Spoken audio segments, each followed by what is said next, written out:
Hi, I'm Mirren, and today I'm speaking to Nigel Farage, leader of Ukip. Okay, Nigel Farage, thank you so much for speaking to us today. I wanted to start by asking, the City of London and financial trade makes up 10% of our trade and services making up 75% of our GDP. Obviously Ukip advocates withdrawal from the EU. What do you think the effect of that is going to be on the City of London? Stuck inside the European Union, our City of London has no future at all. But 90% of London's financial institutions said they wanted to remain within the EU. No. What we've got are a few big banks and Goldman Sachs's defending the status quo, doing in effect the political bidding of the establishment of this country. Of 147 firms that are based within the UK, 40% said they're here for the proximity to the EU, and we do have a 16.6 billion trade surplus with the EU. Well, hang on a second. If you wanted to have proximity to the EU, why not move your bank to the EU? Well, why not go to Frankfurt or Paris in the first place? But that's exactly what Christian Neuer from the Bank of France has said. And the worry is that if the EU's financial centre was to go into the EU, then we're going to suffer. We're going to lose that 16.6 billion Exactly the same argument that was made. If we don't join the euro, the city will lose all its business. And what's happened since we didn't join the euro is, in fact, our percentage of overall EU financial services has risen. The EU, in terms of financial services, is a little backwater. The point I'm trying to make is it's the fact that we are still within the EU that makes us a viable place for these businesses to settle. No, not at all. Not at all. Not at all. You know, well, these businesses. Because we've got the open barriers. Well, but we can trade with India, we can trade with China, yes, we can trade with Brazil. But they like the fact that we can offer them access to the EU and that we're English speaking. But we can offer them access to the EU without being members of the European Union. Norway has the same terms of trade as we have. Switzerland has the same terms. 48 other countries around the world have the same terms of trade with the EU that we do. No, absolutely, but as I'm sure you're aware, Switzerland doesn't have a financial agreement. It doesn't have a financial services agreement, no. Yeah. Norway pays more per head than we do to the EU, and Prime Minister Cameron has said that the Norway-Switzerland model is not viable for this country. Well, Mr Cameron is desperate to keep Britain trapped inside the European Union. Mr Cameron wants us to be governed by the European institutions. He's always been very clear about that. And he says we mustn't become like Norway. That is laughable. Norway and Switzerland both have to contribute to the EU, but have no say in how the laws are made. Had you noticed how rich they are? Had you noticed that Norway are allowed to catch their own fish? But you're Who's better off? But you're telling me that Ukip and Ukip supporters would be happy for us to still pay to the EU, but have no say in how the regulations are made, like Norway and Switzerland. Well, we have no say now. But we have, we still have the power to affect decisions. Well, we have an 8% vote. We have more than Norway and Switzerland do. That's the point I'm saying. They're outside looking in. At least Switzerland are not a member of the single market. Switzerland are not subject to EU law. Norway, of course, as I've already mentioned, are opted out of fisheries, are opted out of farming, are opted out of many other areas. Mr Farage, what I'm saying is, would you, as a UK representative, and would your supporters be happy having the agreement that Norway and Switzerland do, where they're still contributing to the EU, but have absolutely no say in the decisions that are made? Well, we have almost no. We have no say. I'm just asking the question. We have no say. UKIP supporters would feel? We have no say in American legislation. None at all. Well, and yet we do. And yet we do a lot of business with America, right? We do a lot of business all over the world without having any say over their laws. Would UKIP supporters be happy with that agreement?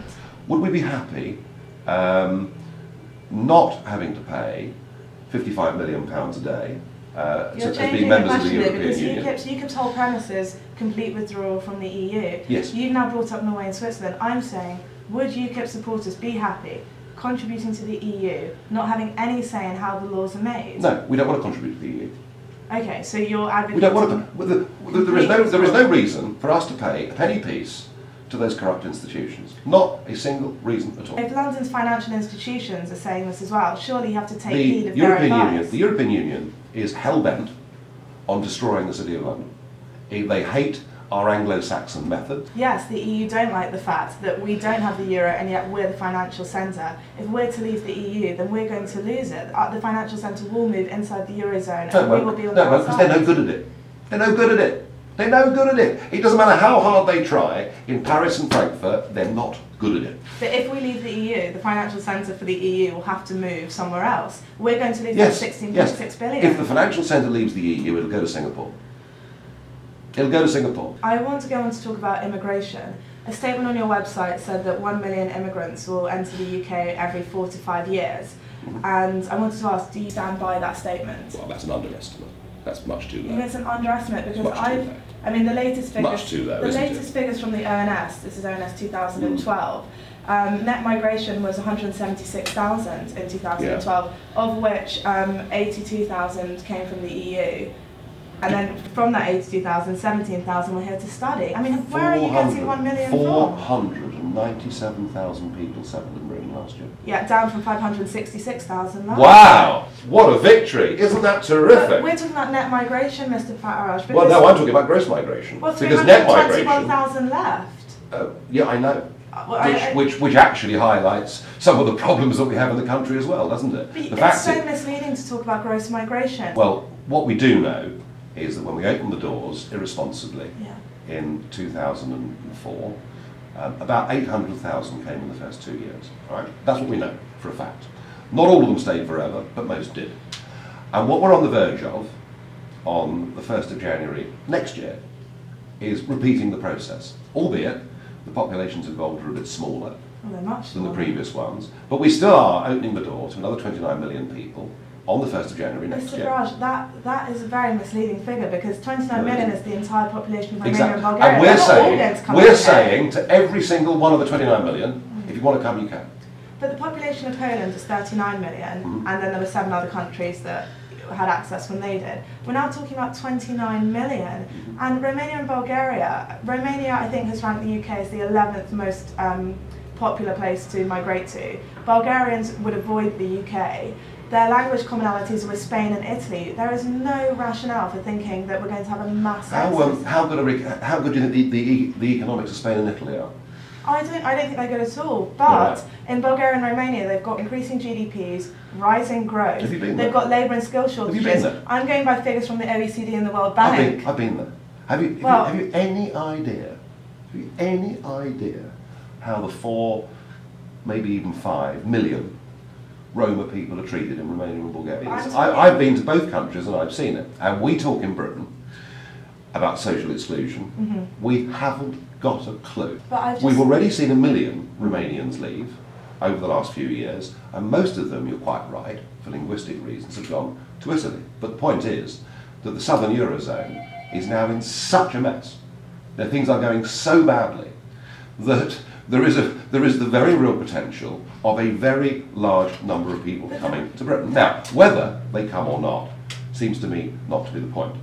The point seems to me to be that surely the right and responsible way of having an immigration policy into a country is to do it responsibly and actually to do it through choice.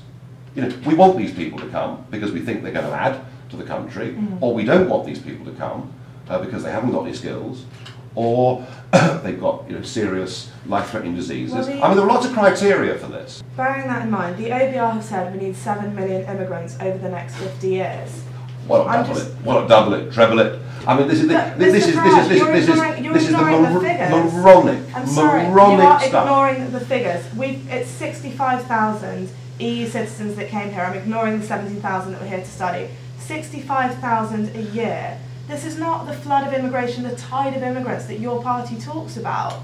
Well, 800,000 in 2 years, 04 and 5. That's quite big. Romania has ranked us the 11th most likely place to move. You come and see me this time next year. I will. You come and see me this time next year. I absolutely will. Why take the risk? Why take the risk? And that is something. Mr. Farage, I don't believe there is a risk. Denmark in 2010, 2,500 Romanians moved there, 1,200 Bulgarians. That's from the OECD in 2012. We're not Denmark. No, we're not. But we're not any more popular than Denmark is to move to. That's the point I'm trying to make. And I'm saying that your figures are very misleading. It says on your website the 29 million that you've already quoted. Which is completely true. It says on Ukip MEPs that 1.5 million might arrive because that's 5% of the workforce. I mean, where are these figures coming from? Well, I mean, the best estimates we have from the reputable think tank Migration Watch, who've got a lot more right. I would have to disagree with you that they're reputable. We've got a lot more right than they've got wrong. I mean, he thinks 250,000 will come over the course of the next 5 years. This is Migration Watch. They are biased. Of course they're biased because they're providing. I'd rather not use they're providing a bias, factual counter-argument to an establishment that has been completely wrong on the immigration question over the course of the last 10 years. What about the fact that the CEBR and Harvey Nash together said that if immigration was to fall from 140,000, we're talking net figures here, to 100,000, £60 billion would be lost by 2050? Well, of course. Look, if you have more people, you have a bigger gross domestic product. It absolutely stands to reason. There we have it. So migrants are good for the economy. No. If 10 million people come into Britain, the GDP will be bigger. It doesn't mean the GDP, hang on, it doesn't mean the GDP per capita will be bigger. You've got some quite big social factors. You know, if we went out now into Lincolnshire or Cambridgeshire or, you know, those counties down the eastern strip of England, right, what you would find are very large numbers of young British people, I would admit, in most cases, who've not achieved great educational standards. All right, so we've got, you know, an unskilled labour force that now finds itself discriminated against in the workplace in its own country, and you wonder why. You wonder why there is the unhappiness in our market towns and cities up and down eastern England. I think that's such a flawed argument though, because it's not migrants that drive down wages. I mean, studies have shown that normally the only people that are affected by a new wave of migrants are the existing migrants. It's the employers that are to blame for, you know, pushing down wages. Well, if you allow employers to do it with a total unrestricted free flow of unskilled labour, it's a bit difficult to blame the employers. I mean, if you really think that 65,000 EU migrants last year is responsible for our unemployment, then I have to disagree with big. On the economics of it, the benefit, the plus side, has been wage inflation. No question about that. But since 2004, wage inflation has been kept down because of a massive oversupply of the unskilled and perhaps even in some arguments semi-skilled labour market. No question about that. No question that for some of the very big employers, it's been a benefit to them. Yeah. But the negative side of that is a youth unemployment rate that's nearly doubled since 2004. But studies have shown that migration doesn't have an impact on youth unemployment. Yeah, but this is all, you know, studies show, you know. But what else can we go on? Yeah, well, I tell you what I go on. What I do, I travel around Britain, unlike almost anybody in Westminster politics, and you go and see these towns, and you actually see for yourself, at first hand. You know, the first time it hit me was outside Peterborough Cathedral in 2009, and I met a 16-year-old girl in the street. She said, "Mr. Farage, I've just been refused a job at the packing factory because I can't speak Polish." Now, when I came back to London with that story, I was decried as being a liar. But of course it's true. I'm not calling you a liar. I fully respect your first-hand account, your eyewitness account, but all I can say is I have to go by facts, figures, surveys. You can prove what you like with facts and figures, you can prove what you like with polls. Well, the same with first-hand accounts. I would argue they're more unreliable. Moving on. Now that the government have legalised gay marriage but exempted religious institutions unless they choose to opt in, where does UKIP's opposition lie now? Good question. The government have said that, but of course what they haven't said, and what they don't know, and nor do I, and nor do you, is where does the European Court of Human Rights fit into it? I'll tell you why. Quite simple. A registry office is a state institution. Absolutely. Okay. Yeah. And that state institution has the ability, the power, to marry somebody. It issue a certificate, and it now has the ability to do that for gay people. Okay. But the Church of England, which in theory is protected under the legislation. Well, it is protected under the legislation. Yeah, but the legislation is meaningless because the Church of England is also a state-registered body because we have an established church in this country, and if and when, it's probably been lodged already, but if and when someone goes to Strasbourg, and forget, remember that British legislation is not the highest legislation in the land. No. You know, European law trumps British law. If somebody goes to Strasbourg and says, this is discriminatory, because one part of the state can conduct gay marriage and the other part of the state is not, and therefore the state-registered church is discriminating against gay people, one should never prejudge what will happen in court cases, but there is a very real possibility that the ECHR say, actually, if the registry office is doing it, the church has to do it. So, but Mr. Farage, as I'm sure you know, in 2010, Shulk versus Kopp, the ECHR said member states are exempt, same-sex marriage is not a human right. Article 9 of the ECHR says freedom of religion, freedom to manifest your religion. And finally, 20th of March 2012, the ECHR said again, it's not a human right. Mr. Farage, sorry, I'm not a lawyer, obviously, but I've given you 3 examples to prove that the ECHR is not going to force the Church of England. Well, you misunderstand how the ECHR works. The ECHR does not give a judgment that is the same in France as it is in England. The ECHR looks at countries on an individual basis, and if they think, their judges think, that this is a discriminatory case, we finish up with the Church of England being forced to conduct gay marriage. Now, that's the big risk that overhangs all of this, and don't think I haven't taken some serious legal advice and opinion on this. That risk is there. And that now leaves us with a difficult position as a party, because our objection to gay marriage was that potentially it was very, very illiberal, because tolerance is a two-way street, and we could finish up, with our Christian communities, not to say possibly, ultimately Jewish communities and Muslim communities, possibly being forced to conduct ceremonies that they find anathema to them. There is no evidence to prove that when there have been 2 rulings by the ESHR. There's not been a single ruling that has said same-sex marriage is not an issue that they're going to legislate on. There is not, but that's not the point, is it? The point is there has not yet been a British case. So how do we do this? Given where we are, how do we do this? One of the things we're looking at is possibly saying that to be married, for the term married to mean anything in this country, we will all have to go through a registry office. Okay. I wanted to ask you about the Ukip tax policy. So you setting the tax threshold at 13,000, and then a flat rate tax of 25%. We haven't. No, that's not been agreed. It's what's on your website. It's not been agreed. It's a discussion document. It's not. It's a discussion document. It's not agreed policy. What is agreed policy is no tax on minimum wage. That's been an ambition of ours for a very, very long time. So you haven't decided on the percentage, but have you decided on a flat rate of income tax? We've decided to abolish national insurance. Yes, because that's part of the mass simplification of the tax system. I'm just asking, have you decided on a flat rate of income tax, even though the figure's not been decided? We will either have one rate or 2 rates. Okay. That's to be decided. Okay, and I wanted to ask you, why a flat rate tax policy? I mean, where was sort of the thinking behind that? Tax complexity is astonishing in this country. But taxes are complex for a reason. I mean, they need to be. Oh no, they don't. Because surely a flat rate of income tax is going to lead to income inequality, alienation, unhappiness, most importantly. Because, I mean, if you... No. We have a massively overcomplicated tax system, a tax system which the tax office themselves admitted 6 million people were mistaxed the year before last. It's a bloody mess. What is for certain is if you live in a high income tax regime, you lose your best people, period. But how can you go to ordinary people on the street and say, under UKIP, you'll be paying the same amount of tax as, a millionaire, a billionaire even? How can you say that? Well, I haven't said that, so there we are. And Mr. Farage, how do you... Last question. Yeah, absolutely.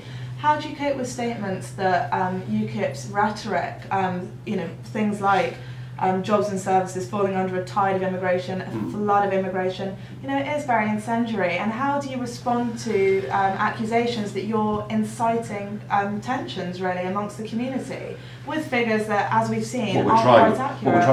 What we're trying to do is provide solutions. And one solution is to make sure we do not open the door on January the 1st next year when we already have 1 million of our own young people unemployed. We want Britain to be a country that has the best relations between people in Europe. At the moment, we're going in the wrong direction. I'm asking you about UKIP's rhetoric and UKIP's language. I don't think UKIP's rhetoric is inflammatory at all, in fact far from it. I'm very careful on this subject to make sure that we discuss it responsibly.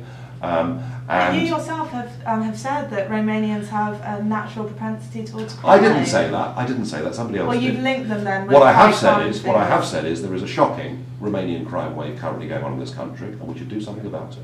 I mean, I've seen the figures that you've quoted, but the Romanian embassy, has said 9,540 convictions. Arrests are not the same as convictions, Mr. Farage. Yeah. The Romanian embassy, all embassies The job of embassies is to go abroad and lie for their country. It's what they do. It's been going on for centuries. Nothing new in that. But when you're talking about Romanians, you're always bringing up these crime statistics. We've got 2,000 Romanian doctors living here, some of whom have faced racial assaults because of this kind of rhetoric. You have to take some responsibility. What about the ordinary British people that get banged over the head every night and mum? Every night. What about them? What about them? So we're now saying that everyone in Britain is under threat from a Romanian? Not unless you live in the centre of London, no. You're not helping things. What we're doing is exposing it.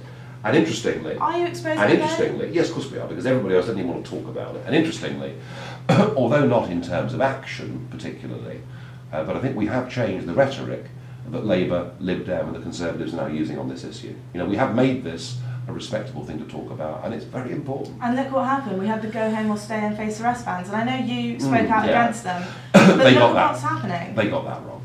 They got that wrong. But when will UKIP take responsibility for the things that they are writing and saying? Well, of course we take responsibility for what we write and say. I think if UKIP wasn't there, there is a strong likelihood that this sort of behaviour could get worse, not better. Because if we go on with a completely unmanaged, irresponsible system, I can promise you, particularly going through those towns and cities in eastern England, we have a real social problem out there. The way that I see it, if you're going to write things like 1 million immigrants over the next 4 to 5 years, talking about tides and You're quite right, we should have said 2 million, I agree with you. 1 million is, don't agree. 1 million is nowhere near enough, and I'm with you on that, certainly. Okay, well, I think we'll have to agree to disagree. All right, okay. But thank you very much for speaking to us. Thank you. Well, you come and see me this time next year. I will. You come and see me this time next year. I absolutely will. Why take the risk? Why take the risk? And that is something. Mr. Farage, I don't believe there is a risk.